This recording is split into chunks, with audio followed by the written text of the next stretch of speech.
July 3rd, 2023.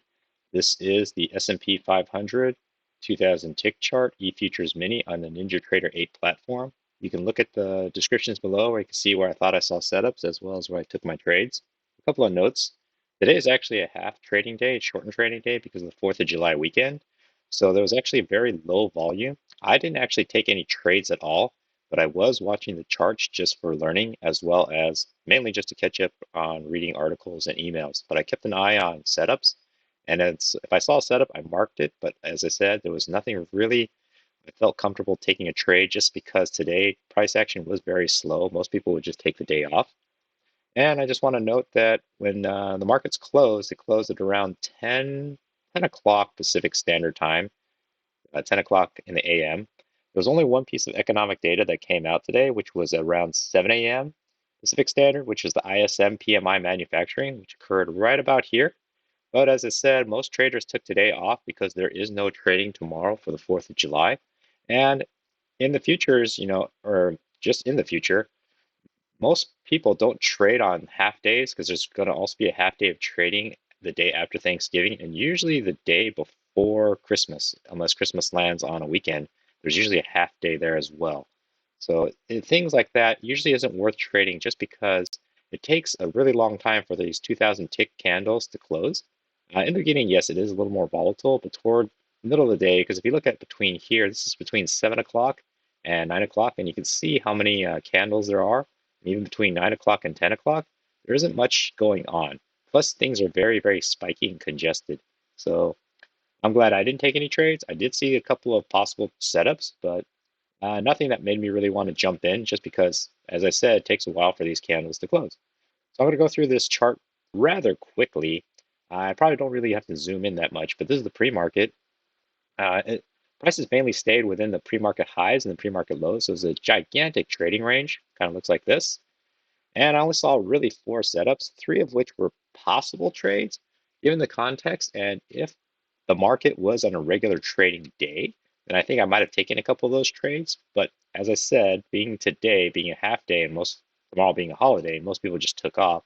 So it really wasn't worth trying to hit any home runs or chase any trades. It was just kind of a more relaxing day to learn and just kind of hone my skills on chart reading. So on the market open, prices are already trending down. And at this time of day, you don't really know exactly if you're in a trading range or if prices are going to break lower. But there was kind of a small trading range here. And then prices started bouncing up. And the first setup I saw was actually right here. This actually makes a double top, but you could have counted it as a new high. First entry long was a second entry long. I saw the second entry long. I thought this was a good signal bar. It is closing above the EMA. And is after the break of this ascending channel, it broke out and it tried to make a new high here. So it made one attempt because you could actually say it was closer to something like that. Either way, I saw this as the first attempt to make a new high, and then this potentially was the second attempt. So this might have been a potential trade, but as I said, today, price action and just being the day that it was, I decided not to trade. But I did like what I saw here, thinking this might have been a potential trade. The second setup I saw was a new high. The first entry long. Technically, you have a second entry long here, and this is a third entry, but I count this as one leg down, pulls back a second leg down. So I group this spike as not being that important to the overall setup. So I saw it as one leg down, second leg down. So I actually saw this right here as where the second entry long was. And I did like this 4-touch micro bottom. So it kind of looked like prices were holding here. And on this 4th touch, when it kind of made the matching highs, if I were to take the trade, I would have put it one tick above here because there is enough room to the recent highs. And I just see it as 1, 2, second entry. So in this case, this trade would have worked. Then you keep moving along. There are some second entries, but it looks very choppy because you can tell the bodies are just kind of plopped right in the middle of a lot of these candles. So you know there's a struggle going on, and I don't want to get involved in any of that. So this next setup that I do see is the third setup. It's a new low here, clearly a new low. Not the lowest of the day, but just a good localized low. The first entry short, second entry short. The second entry short, I thought was like a pretty good signal bar. It is. It did close below the EMA, but it also formed above. It closed, finished below the EMA, but it did break above and come back down. Plus, the EMA itself is starting to flatten out. So this is a good signal bar. although this is a good signal bar and it closed below the EMA, it feels like it's a little bit in the middle of nowhere. If I was more aggressive, I probably would have tried to take this trade. But then again, overall price action, there's not much to tell you what's going on except that it's very likely in a trading range. So the context is, for me, a little bit harder to interpret to say that it's a safe short to go, or potentially might have a reversal going back up. But I did mark it and I did see it, but I did not want to take that, even if this was on a regular trading day. So then prices continue to move. You could see prices are really slowing down because you could tell the time between each of these candles is about a couple minutes. And of course, then it slows down even more. But it looks like it's like 3, 4, 5 minutes sometimes.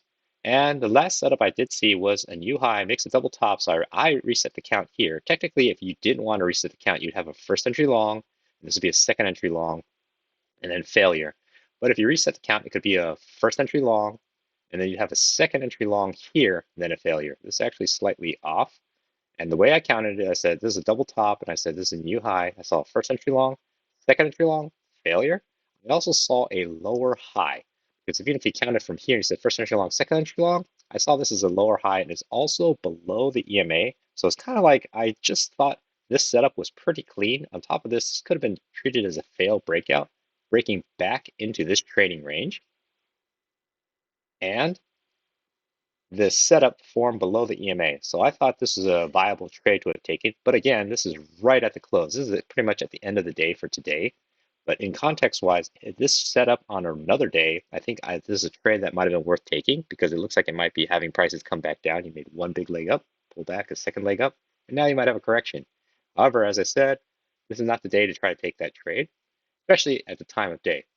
So that's kind of how I saw it today. Again, it's a no trade day on purpose, as well as just context wise, it's a half trading day. It's not really worth trying to scalp out any money. It's better just take the break and take the break tomorrow because there is no trading tomorrow. Technically, markets do open.